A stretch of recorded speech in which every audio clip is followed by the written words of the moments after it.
Nouvelle édition sur l'ORTB. Bonsoir à tous. Voici les titres de ce 20h. Le gouvernement va en guerre contre la vindicte populaire au Bénin. Les ministres de la Justice, de l'Intérieur et le procureur général ont animé un point de presse à ce sujet pour réitérer la position de l'exécutif.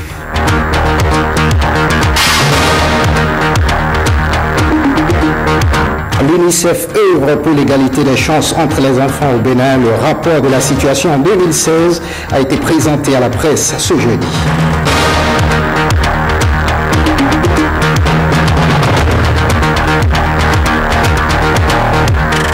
Première tendance polarisante au dernier jour de la correction des copies des candidats au BEPC.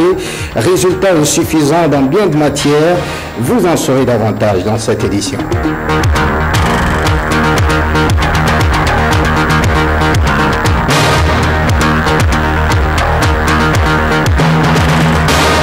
À nouveau, bonsoir, bienvenue si vous nous rejoignez. Le gouvernement semble déterminé à en finir avec la vindicte populaire. Ce jeudi, les ministres de la Justice, de l'Intérieur et le procureur général ont animé un point de presse à Cotonou pour réitérer la position du gouvernement sur ce sujet.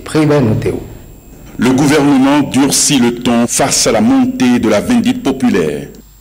C'est un phénomène qui prend une dimension nationale et qui tend à instaurer une culture de la barbarie. Je voudrais appeler chacun à prendre conscience de ce que l'État ne faiblira point. Devant les médias, les ministres de l'Intérieur, de la Justice et le procureur général, visiblement sous la pression, mettent en garde les auteurs de ces actes barbares. Que la mise à mort soit théâtralisée, soit filmée, soit diffusée, soit commentée. L'État ne peut être impuissant. Nous avons deux axes de réponse. Le premier axe, c'est la réponse répressive, sans relâche. Et le second axe, c'est la réponse préventive. Le Bénin partisan de l'abolition de la peine de mort ne pourrait tolérer encore longtemps la vindicte populaire. Le patron des policiers lance un avertissement aux récidivistes. La police doit pouvoir identifier ceux qui posent ces actes, ces personnes, que ce soit des curieux, que ce soit des passants, que ce soit les auteurs qui se trouveraient sur les lieux de cet acte-là, sans pouvoir agir contre, seront sanctionnés le plus durement possible. Le Bénin, qui est un état de droit, ne saurait rester impuissant face aux atteintes répétées aux droits humains. Et sur ce domaine de la sécurité, 16 nouveaux commissaires divisionnaires sont enregistrés à la police nationale. La formation des cadres supérieurs de la police a connu son épilogue ce jeudi à Cotonou. Après 9 mois de formation, les stagiaires ont reçu leur parchemin. Marie-Louise Perrin. Les 16 ont réuni une moyenne comprise entre 12,882 et 16,235 sur 20 et ont été par conséquent déclarés admis. 16 commissaires principaux de police ont suivi avec assiduité 6 mois de cours théoriques et effectué 3 mois de recherche dans le domaine de la sécurité, au thème desquels ils ont soutenu leur mémoire. Aucun stagiaire n'a démérité. La sécurité des biens et des personnes est un gage de développement, motif principal de ces études supérieures appliquées de la police. Votre formation prend fin à une période charnière de notre pays où le peuple béninois a décidé de tourner le dos à l'anarchie et au désordre. La police nationale étant à la croisée des chemins, je voudrais en ces circonstances solennelles vous rappeler que vous êtes au cœur de la société en empruntant la voix de Albert Camus qui disait « C'est pour être au centre des choses que je me suis fait policier ». Je vous invite donc à prendre constamment à cœur la consolidation de la démocratie et le respect des droits de l'homme dans toutes vos actions. Les désormais commissaires divisionnaires disent être fiers d'avoir bénéficié d'une formation de qualité. C'est un processus qui n'est pas sans difficulté. Fort de ces problèmes, je voudrais, au nom de tous mes camarades, saisir l'opportunité qui m'est offerte pour formuler les doléances suivantes. L'implantation de l'École nationale supérieure de la police sur le site qui lui est réservé. La dotation de l'école d'une bibliothèque appropriée et d'une cantine. Le renforcement du partenariat avec les écoles supérieures étrangères, voire leur jumelage. La dotation de l'école d'un bus pour le transport des stagiaires lors des sorties pédagogiques. Des démarches en direction des autorités de l'université d'Abomey-Calavi pour une équivalence des diplômes obtenus à l'école nationale supérieure de la police. Débutée par la revue des troupes, la cérémonie de sortie de la 5e promotion des commissaires divisionnaires de police s'est soldée par la remise de diplômes aux lauréats. Direction la HAC, elle a pris fin ce jour la première session ordinaire de la Haute Autorité de l'Audiovisuel et de la Communication au titre de l'année 2016. Après 4 mois de travaux, elle a présenté le résultat de ses travaux. Blaise Ardampo nous en dit davantage. 4 mois sans répit. La Haute Autorité de l'Audiovisuel et de la Communication se conforme ici à l'article 83 de son règlement intérieur. Au cours de cette première session qui vient de s'achever, plusieurs dossiers ont été étudiés. La gestion de la campagne médiatique de l'élection présidentielle de l'année 2016, les appels à candidature et la désignation par la Haute Autorité de l'Audiovisuel et de la Communication d'un communicateur devant siéger au sein de la 2e mandature de l'Autorité nationale de lutte contre la corruption ANLC. Les appels à candidature et les propositions à la nomination par le chef de l'État des responsables à divers postes dans les organes de service public. Au-delà de ce bilan qui se veut élogieux sur le plan national, la HAC brille par sa performance à l'étranger. La HAC a aussi une dimension internationale. Ne l'oublions pas. Elle abrite le siège du réseau des instances africaines de régulation de la communication et a en charge la gestion de son secrétariat exécutif. Cette grande responsabilité panafricaine et internationale est une dimension énorme de notre responsabilité. Ainsi, devons-nous l'assumer avec beaucoup de dignité, malgré les moyens limités dont nous disposons. Voilà une marque de rayonnement de la HAC. Je voudrais insister sur ce point, car cette instance a décidé la tenue au Bénin de la 8e conférence des instances de régulation de la communication d'Afrique, CIRCAF, du 6 au 8 décembre 2016. La prochaine session est prévue pour se tenir dans la 2e quinzaine du mois de septembre. Reportage Blaise Ardampo présenté par Héloïse Winato. Un tour à l'UNICEF, égalité des chances entre les enfants, une préoccupation majeure de l'UNICEF. Elle a présenté ce jeudi le rapport 2016 sur la situation des enfants au Bénin, un rapport qui fait l'état des lieux des défis à relever. Awa Chérif, Mathieu Soken. Sont 10 ans déjà que l'UNICEF s'emploie pour l'égalité des droits des enfants au Bénin et dans le monde.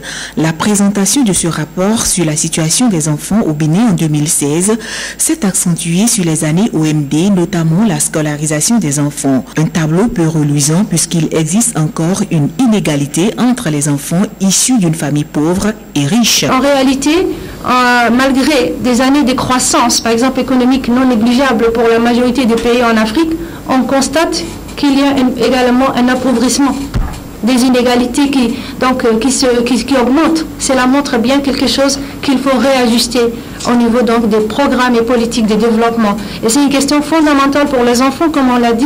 Les enfants subissent de plein fouet la question de la pauvreté. Donc, le rapport de la situation des enfants 2016 a vraiment consolidé les progrès accomplis et a également fait la conclusion, donc tire la conclusion simple qu'il y va franchement donc du nouvel agenda et donc d'aller plus loin. Pour aller encore plus loin, le gouvernement doit jouer sa partition pour venir en aide à l'UNICEF. L'UNICEF qui n'est qu'un partenaire parmi tant d'autres. L'UNICEF en gros ne peut rien si les gouvernements ne bougent pas. Donc nous sommes dans un contexte qui est extrêmement difficile et il faut bien l'avouer, tout ne marche pas. Beaucoup d'efforts faits dans différents domaines n'ont pas apporté les résultats que nous espérions. Il y a quand même quelques résultats positifs.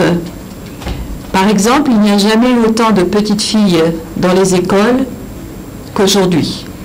Et ça au Bénin et dans le monde aussi. À l'issue de cette présentation du rapport 2016, l'UNICEF se donne encore 14 années pour changer la situation des enfants au Bénin et dans le monde. Éducation, dernier jour de correction des copies des candidats au BPC. Les premières tendances par discipline se dégagent. Globalement, les fruits n'ont pas tenu la promesse des fleurs. Dans bien de matières, les résultats sont insuffisants. C'est le constat d'une équipe de la rédaction, Ramatoula Wadi, Emmanuel Sebo. L'ambiance dans cette salle de correction, section SVT, contraste avec celle de la cour. En effet, dans plusieurs disciplines, les enseignants ont fini la correction des copies. C'est le cas, entre autres, des mathématiques, des sciences physiques et de l'anglais. Dans la cour, justement, ça discute entre enseignants. Le récurrent sujet sur le niveau réputé faible des élèves est à l'ordre du jour. Romain Togo a siégé en qualité de correcteur dans la section anglaise. S'il salue la qualité de l'organisation cette année, il exprime en revanche sa déception sur la performance des candidats. Sur 160 copies corrigées, à peine 58 moyennes. Et pour lui, un cas particulier difficile à comprendre. Il y a un élève qui n'a rien fait.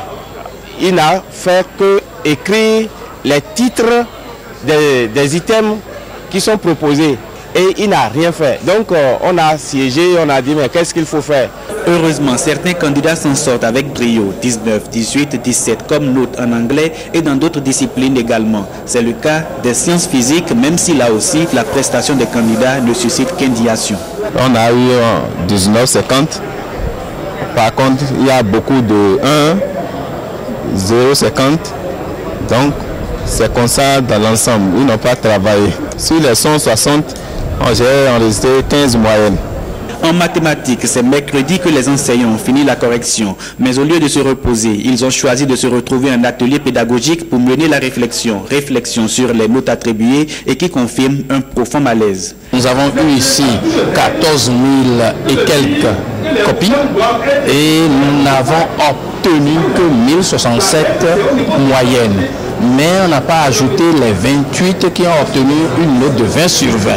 Il y a quelques rares disciplines où la correction se poursuit, comme ici en biologie. Le dépouillement est en cours pour dégager les statistiques. Rien, hélas, ne présage d'une meilleure performance si on s'en tient aux notes observées. Les indiscrétions confirment le même constat dans l'atelier Histoire-Géographie. Un bémol du côté de l'allemand choisi par certains comme langue vivante 1 et langue vivante 2 pour d'autres. Quoi qu'il en soit, le secrétariat a déjà démarré. Le chef-centre est satisfait. Les correcteurs, donc, on les a accueillis. Et on a fait un choix judicieux. Cette année, ce n'est pas n'importe qui a corrigé le BPC. Nous avons tenu compte donc des diplômes, des qualifications des professeurs et de ceux qui réellement ont gardé les classes. On peut dire que le compte à rebours a commencé. Encore quelques jours et les candidats aux examens du brevet d'études du premier cycle seront fixés sur leur sort. Autre actualité, le comité consultatif du Bénin du projet de partenariat pour le coton dans le pays du C4 a tenu ce jour sa deuxième réunion à Cotonou. À l'ordre du jour, l'examen des progrès réalisés dans la mise en œuvre des programmes annuels par rapport au plan de suivi-évaluation de l'USAID C4 CP au Bénin, Burkina Faso, Mali et Tchad. Alain Dossuro, Petronilo Kosso. Le projet USAID C4CP est un projet qui porte sur le coton et les cultures en rotation, notamment les céréales et les légumineuses. Il met l'accent sur les bonnes pratiques agricoles, les technologies post-récolte, le partenariat et la femme dans le système de production avec comme culture de base le coton. Et quand on sait qu'au Bénin, la production cotonnière occupe plus de 300 000 exploitations, regroupant environ 2 millions d'actifs agricoles, on comprend alors l'importance que revêt ce projet pour le Bénin dont l'USAID en est le bailleur de fonds.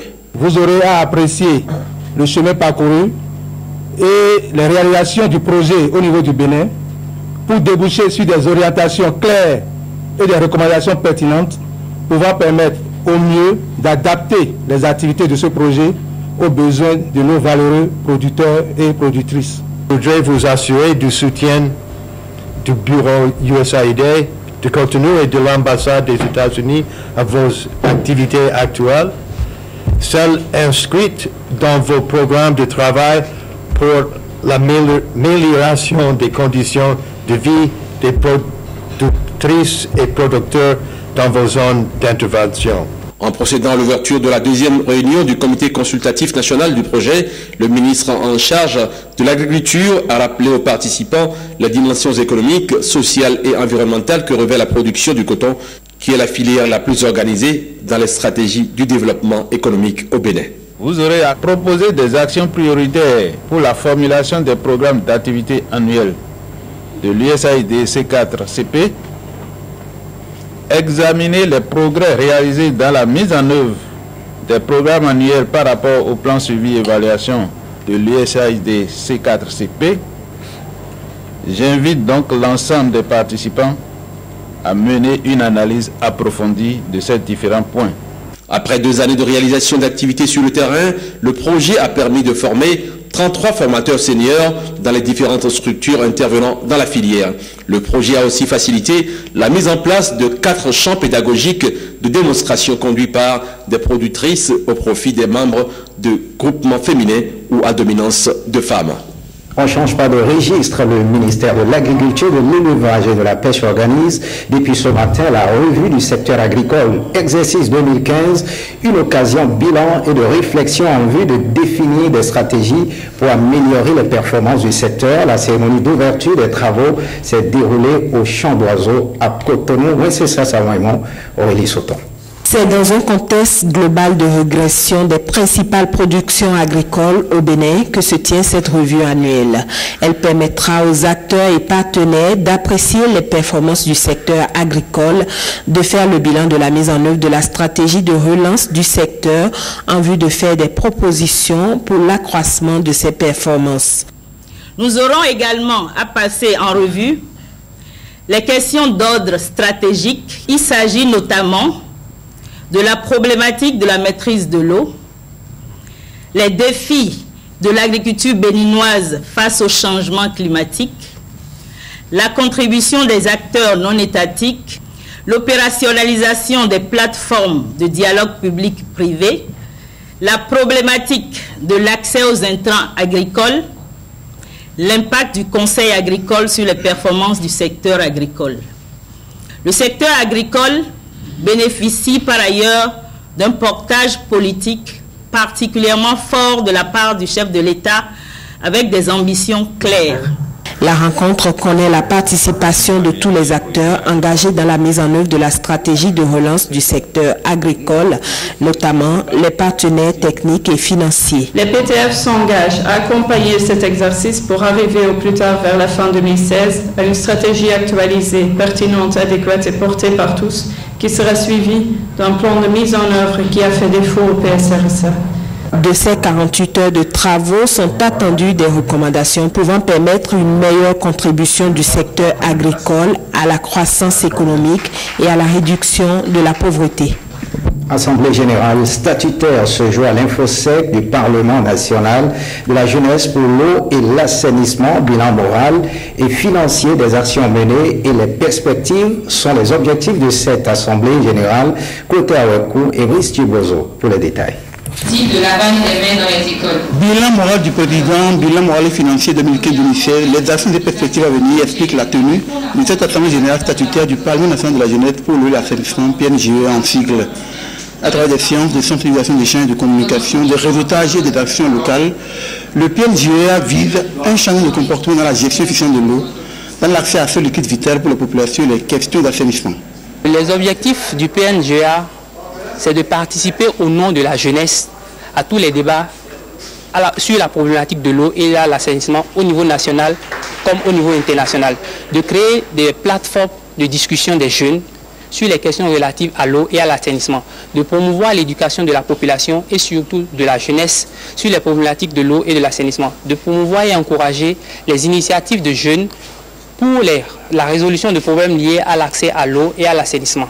Aujourd'hui, c'est l'Assemblée générale du Parlement national de l'eau, dans le but de pouvoir faire un bilan à mi-parcours depuis le 2 avril que ce Parlement a été installé, afin de voir ce qui a déjà été effectué comme activité et les perspectives pour les années à venir. Nous éduquons sur les pratiques à adopter dans le but de la protection de l'environnement de façon générale et des comportements à adopter pour pouvoir protéger la ressource en eau de manière spécifique. Le Parlement national de la jeunesse pour l'assainissement PNJEA est mis sur orbite en avril 2015 et compte actuellement 35 membres répartis au plan national du département qui compte notre pays. Une interrogation, tendons-nous vers la légalisation de la vente de l'essence, de la contrebande au Bénin. Bientôt des taxes pourraient être officiellement perçues par l'État. La nouvelle encore à l'étape de rumeur réjouit les acteurs du secteur. Quels pourraient être les avantages à leur faire payer des taxes? Comment peut-on conduire avec succès une pareille décision si effectivement le gouvernement décidait d'en faire une option pour assainir le secteur? Suivez ce reportage réalisé par Roch Akpaynou et Mathieu Soukenou. Moi, je suis dedans maintenant, ça fait au moins 16 à 17 ans comme ça. Tout comme lui, ils sont des milliers de Béninois à n'avoir pour activité que le trafic et la vente de l'essence de la contrebande. Malgré les différentes luttes engagées depuis des décennies pour son éradication, le Kpayor résiste et concurrence les stations officiellement agréées. Si nous prenons l'essence aujourd'hui, il est à 440 dans les stations et il est à 350 au bord des trottoirs, ce qui fait une différence de 90 francs. La répression n'a rien apporté de positif, au contraire. Il faut donc changer de fusil d'épaule et le régime de la rupture entrevoit l'imposition de taxes. Cette décision serait la bienvenue. Officialise ce où on paye des taxes. C'est une décision salutaire. Avant, on ne paie rien pour l'État. Maintenant, quand l'État a décidé qu'on va payer quelque chose, moi ça m'a fait beaucoup plaisir. Parce que nous aussi, on nous reconnaît qu'on fait quelque chose dans le pays. Percevoir des taxes sur des produits de la contrebande est une option certes avantageuse pour les caisses de l'État, mais elle pourrait être préjudiciable au secteur pétrolier. A priori, on peut penser que c'est une manière de légaliser l'informel parce que c'est une manière de les reconnaître et d'aller percevoir des taxes. Si on commence par taxer, c'est qu'au finish, le gouvernement sera obligé de dire mais il faut que vous puissiez respecter la loi. Et en matière de produits pétroliers, le transport est réglementé comme la distribution aussi est réglementée. Donc tout le monde sera gagnant sur la ligne. Les acteurs de l'essence Kpayor, déjà en concertation, attendent que leur soit officiellement notifiée la décision afin d'apporter eux aussi leur contribution à sa mise en application. Quant aux modalités de paiement des taxes, ils ébauchent déjà quelques pistes de réflexion. Nous, on connaît beaucoup de choses dans ce domaine que les membres du gouvernement ne connaissent pas. Si on doit percevoir les taxes, c'est chez les importateurs. Ceux qui amènent le produit du Nigeria vers le territoire béninois, c'est ceux-là qui doivent payer réellement les taxes. Et ces taxes-là seront répandues sur la valeur du litre au bord de la voie. Passer de l'informel au formel, la tâche pourrait bien être complexe si la démarche n'est pas méthodique. Mais l'avantage aurait été d'expérimenter l'ultime pacifique solution. Et parlons de cette tournée. Le ministre de l'Énergie, de l'Eau et des Mines s'imprègne des difficultés des usagers de son secteur. Sur instruction du chef de l'État, il a entrepris une tournée sur l'ensemble du territoire national. Première étape, ce mercredi 29 juin, le site de connexion électrique de Sakété et la nouvelle cimenterie du Bénin. Plus de détails avec Rosemont Tchapé et Jérôme Mongo. C'est après un tête-à-tête avec le préfet du département de Lomé que le ministre de l'Énergie, de l'Eau et des Mines a mis le cap sur la commune de Sakété. Jean-Claude Ossou et sa suite ont visité le site TCN, poste d'interconnexion chargé d'importer l'énergie du Nigeria pour alimenter le Bénin et le Togo. Actuellement, le Nigeria a des soucis de gaz. Donc, on n'arrive vraiment pas à importer l'énergie contractuelle. Donc on a vu tout à l'heure que nous importions 80 MW. Contractuellement, c'est 200 MW qu'on devait importer. Mais pour les problèmes liés au gaz, donc on n'arrive vraiment pas à importer l'énergie contractuelle. Nous ne jouissons pas de cette présence-là, de cette infrastructure chez nous. On a déjà plaidé pour qu'on puisse voir avec nous comment on peut nous aider à exploiter au mieux la ligne qui nous est réservée. La difficulté principale de cette porte d'entrée du plus grand fournisseur de l'énergie au Bénin est donc relative à l'importation de l'énergie contractuelle. Ce n'est pas exprès que je sois là aujourd'hui. L'équipe a déjà été là-bas il y a 2 semaines et de nouveaux rendez-vous à partir d'aujourd'hui pour qu'on puisse rapidement finaliser l'augmentation de capacité en provenance du Nigeria, d'une part, mais aussi du Ghana, puisqu'en fait c'est les 2 gros pourvoyeurs d'énergie dans notre pays, avec une difficulté que j'ai évoquée tout à l'heure, mais qui n'a pas réévoqué là, c'est un problème de synchronisme. Ce travail en cours à travers le WAP pour pouvoir aider à cette synchronisation qui faciliterait les choses en termes de fluidité de l'énergie venant de part et d'autre de notre pays. Le ministre de l'Énergie a ensuite rassuré les autorités locales quant à la vision du gouvernement, à savoir 0 délestage dans les ménages. Prochaine destination, le site de la nouvelle cimenterie du Bénin, Nosibé à Massé, commune d'Adjaouéré. Ici, plus de 8500 tonnes de calcaire sont prélevées par jour pour produire 6000 tonnes de ciment. L'autorité est allée s'imprégner du fonctionnement de cette usine afin de faire des propositions concrètes au gouvernement pour sa gestion optimale. Et ce partenariat entre le laboratoire d'anatomie humaine de la FSS de Cotonou et la chaire UNESCO Unitwin d'anatomie numérique de l'université Paris-Descartes, un partenariat pour aider les facultés de médecine dans l'amélioration des techniques d'enregistrement, occasion également pour les enseignants-chercheurs d'anatomie de tenir leur premier congrès franco-ouest-africain d'anatomie numérique, Fallon Kissezono Calvadoran. L'évolution du monde grâce aux nouvelles technologies exige désormais une collaboration du numérique et de la science. C'est conscient de cet état de choses que l'UNESCO a créé en 2014 à l'Université de Paris-Descartes la chaire UNESCO Unitwin d'anatomie numérique. L'objectif étant de répondre à l'aide au développement humain à l'ère du numérique. 2 ans après sa création, le Bénin s'engage à son tour pour un partenariat entre l'Université de Paris-Descartes et la Faculté des sciences et santé du Bénin. L'adhésion à la chaire UNESCO d'anatomie constitue un tremplin pour le perfectionnement et pour la formation d'enseignants-chercheurs avec tous les avantages qu'on pourrait imaginer pour les apprenants. Ce partenariat naissant et les séances scientifiques permettront assurément d'envisager de bonnes perspectives pour aider nos facultés de médecine dans l'amélioration des techniques d'enseignement. L'adhésion de la FSS à la chaire UNESCO Unitwin d'anatomie numérique de l'Université Paris-Descartes donne également lieu au premier congrès franco-ouest-africain d'anatomie. Un congrès qui réunit d'éminents professeurs d'anatomie des universités du Bénin, du Sénégal, du Togo, de la Côte d'Ivoire, du Burkina Faso, du Niger, mais aussi de la France. Au centre des réflexions, l'anatomie numérique et l'enseignement d'avenir. Que vient nous apporter le numérique? Jusqu'à présent, nous avons les livres d'anatomie. Parfois beaucoup de textes, parfois beaucoup d'images qu'il faut intégrer. Ces images, elles sont trop simples, difficilement applicables à la situation aux patients que l'on a, soit très complexes pour être très proches de la réalité, mais à ce moment-là, difficile à analyser, à comprendre. Et donc, le numérique va être le lien entre l'anatomie du livre et l'anatomie de la dissection. Réfléchir sur de nouvelles méthodes de recherche et d'enseignement des sciences morphologiques est une initiative noble et pertinente. C'est donc parti pour 5 jours de réflexion entre chercheurs et enseignants pour faire de l'anatomie numérique une réalité dans les universités de la sous-région.